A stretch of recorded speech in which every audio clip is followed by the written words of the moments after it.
ನಮಸ್ಕಾರ ವೀಕ್ಷಕರೇ. ಚಿನ್ನದ ಬೆಲೆಯಲ್ಲಿ ಭಾರಿ ಇಳಿಕೆ. ಕೇಂದ್ರದ ಬಜೆಟ್ನಿಂದ ಚಿನ್ನ ಖರೀದಿಸುವವರಿಗೆ ಗುಡ್ ನ್ಯೂಸ್.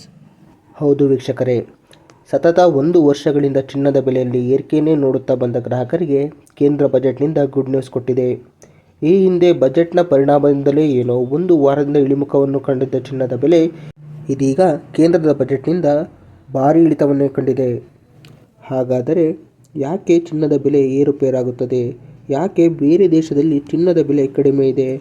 ಬಜೆಟ್ಗೂ ಚಿನ್ನದ ಬೆಲೆಗೂ ಏನು ಸಂಬಂಧ?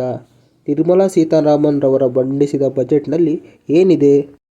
ಚಿನ್ನದ ಇತಿಹಾಸ ಏನು ಎಂಬುದನ್ನು ಚಿಕ್ಕದಾಗಿ ನೋಡುವುದಾದರೆ, ಚಿನ್ನ ಒಂದು ಬೆಲೆ ಬಾಳುವ ಲೋಹ. ದೇಶಕ್ಕೆ ಮಾತ್ರವಲ್ಲದೆ ಚಿನ್ನವನ್ನು ವಿದೇಶಿ ವಿನಿಮಯದಲ್ಲೂ ಮುಖ್ಯ ಪಾತ್ರವನ್ನು ವಹಿಸಿದೆ. ವೀಕ್ಷಕರೇ, ಚಿನ್ನದ ಇತಿಹಾಸವನ್ನು ನೋಡುವುದಾದರೆ, ಚಿನ್ನದ ಆವಿಷ್ಕಾರ ಸುಮಾರು 2450 BCಯಲ್ಲೇ ಈಜಿಪ್ಟಿಯನ್ನರು ಕಂಡುಹಿಡಿದರು.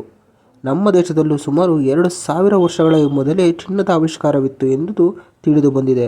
ನಮ್ಮ ದೇಶದಲ್ಲೂ ಅನೇಕ ಚಿನ್ನದ ಗಣಿಗಾರಿಕಾ ಪ್ರದೇಶಗಳಿವೆ. ನಮ್ಮ ಕರ್ನಾಟಕದಲ್ಲಿ 2 ಪ್ರಮುಖ ಚಿನ್ನದ ಗಣಿಗಳಿವೆ. ಅದರಲ್ಲಿ ಒಂದು ಕೋಲಾರದ ಚಿನ್ನದ ಗಣಿ ಮತ್ತು ಹಟ್ಟಿ ಚಿನ್ನದ ಗಣಿಯಾಗಿದೆ. KGF ಅನ್ನು ಚಿನ್ನದ ಗದಿರಿಗಾಗಿ ಅಗೆದು ಚಿನ್ನದ ನಿಕ್ಷೇಪವೇ ಖಾಲಿಯಾಗಿದೆ. ಹಟ್ಟಿ ಚಿನ್ನದ ಗಣಿಯಲ್ಲಿ ಚಿನ್ನಕ್ಕೋಸ್ಕರ ಸುಮಾರು 2 ಕಿಲೋಮೀಟರ್ನಷ್ಟು ಅಗೆದು ಈ ಚಿನ್ನವನ್ನು ಹೊರತೆಗೆದಿದ್ದಾರೆ.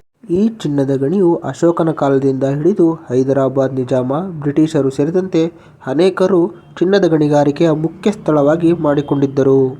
ಈ ರೀತಿ ಚಿನ್ನದ ಇತಿಹಾಸವನ್ನು ನೋಡುತ್ತಾ ಹೋದರೆ ದಿನಗಳೇ ಬೇಕು.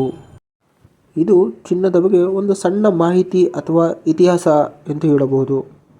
ಹಾಗಾದರೆ ಚಿನ್ನದ ಬೆಲೆ ಏಕೆ ಏರುಪೇರಾಗುತ್ತದೆ ಎಂದು ನೋಡುವುದಾದರೆ, ಚಿನ್ನದ ಬೆಲೆಯನ್ನು ನಿರ್ಧಾರ ಮಾಡುವುದು ಯಾರ ಕೈಯಲ್ಲೂ ಇಲ್ಲ ಎನ್ನಬಹುದು. ಏಕೆಂದರೆ ಚಿನ್ನ ಗ್ಲೋಬಲಿ ಟ್ರೇಡ್ ಆಗುತ್ತದೆ. ವಿಶ್ವದ ಎಲ್ಲರೂ ಟ್ರೇಡ್ ಮಾಡುತ್ತಿರುವುದರಿಂದ ಬೆಲೆಯ ಏರಿಳಿತವನ್ನು ಊಹಿಸಲು ಆಗುವುದಿಲ್ಲ. ಆದರೆ ಚಿನ್ನದ ಬೆಲೆ ಯಾವಾಗ ಏರಿಳಿತವನ್ನು ಕಂಡಿದೆ ಎಂಬುದನ್ನು ಇತಿಹಾಸ ನೋಡಿದಾಗ ತಿಳಿಯುತ್ತದೆ. ಇದರಿಂದ ಮುಂದೆ ಏನಾಗಬಹುದು ಎಂದು ಒಂದು ಸಣ್ಣ ಹಿಂಟ್ ಸಿಗಬಹುದು ಅಷ್ಟೇ. ನೋಡಿ ವೀಕ್ಷಕರೇ, ಚಿನ್ನ ಒಂದು ಒಳ್ಳೆಯ ಹೂಡಿಕೆ. ಯಾವಾಗಲೂ ಭಾರಿ ಇಳಿತವನ್ನು ಕಂಡಿಲ್ಲ. ಯಾವಾಗ ಜಾಗತಿಕ ಮಟ್ಟದಲ್ಲಿ ಅಚ್ಚರಿ ಅಥವಾ ಅಚಾನಕ್ ಬೆಳವಣಿಗೆಯಾದಾಗ ಅಥವಾ ದೊಡ್ಡ ದೇಶಗಳ ಬಜೆಟ್ ಮಂಡಿಸುವಾಗ ಈ ಏರಿಳಿತವನ್ನು ನೋಡಬಹುದಾಗಿದೆ. ಹಾಗೆಯೇ ಸತತ 2 ವರ್ಷಗಳಿಂದ ಏರಿಕೆಯನ್ನು ನೋಡಲು ಮುಖ್ಯ ಕಾರಣ ಎಂದರೆ ಉಕ್ರೇನ್ ರಷ್ಯಾ ಯುದ್ಧ.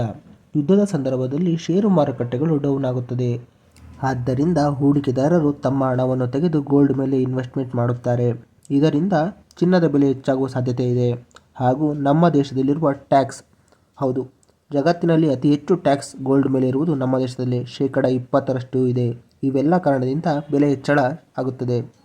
ಈಗ ಬಜೆಟ್ನ ವಿಷಯಕ್ಕೆ ಬರುವುದಾದರೆ, ಈ ಹಿಂದಿನ ಬಜೆಟ್ನಲ್ಲಿ ಸರ್ಕಾರ ಚಿನ್ನದ ಮೇಲೆ GST, IGST, long term capital gain ಎಂದು ತುಂಬ ತೆರಿಗೆಯನ್ನು ವಿಧಿಸಿತ್ತು. ಹಾಗೂ ಈ ಎಲ್ಲ ಟ್ಯಾಕ್ಸ್ಗಳು ಸೇರಿ ಸುಮಾರು 20% ಟ್ಯಾಕ್ಸ್ ಆಗಿತ್ತು. ಅಂದರೆ 1,000 ಚಿನ್ನಕ್ಕೆ 200 ರೂಪಾಯಿ ಟ್ಯಾಕ್ಸೇ ಕಟ್ಟಬೇಕಾಗಿತ್ತು. ಆದರೆ ನಿನ್ನೆ ನಡೆದ ಬಜೆಟ್ನಲ್ಲಿ ಮೋದಿ ನೇತೃತ್ವದ 7ನೇ ಬಾರಿ ಬಜೆಟ್ ಮಂಡಿಸಿದ ನಿರ್ಮಲಾ ಸೀತಾರಾಮನ್ ರವರು ಇದರ ಮೇಲಿನ ಟ್ಯಾಕ್ಸ್ ರೇಟನ್ನು ಕಡಿಮೆ ಮಾಡಿದ್ದಾರೆ. ಹೌದು, GST, IGST, long term capital gain ಎಲ್ಲ ಸೇರಿ 20% ವಿಧಿಸಿದ್ದ ಇವರು ಇದೀಗ 12.5ಕ್ಕೆ ಇಳಿಸಿದ್ದಾರೆ. ಇದರಿಂದಲೂ ಕೂಡ ಚಿನ್ನದ ಬೆಲೆ ಇಳಿಕೆಯನ್ನು ಕಂಡಿದೆ.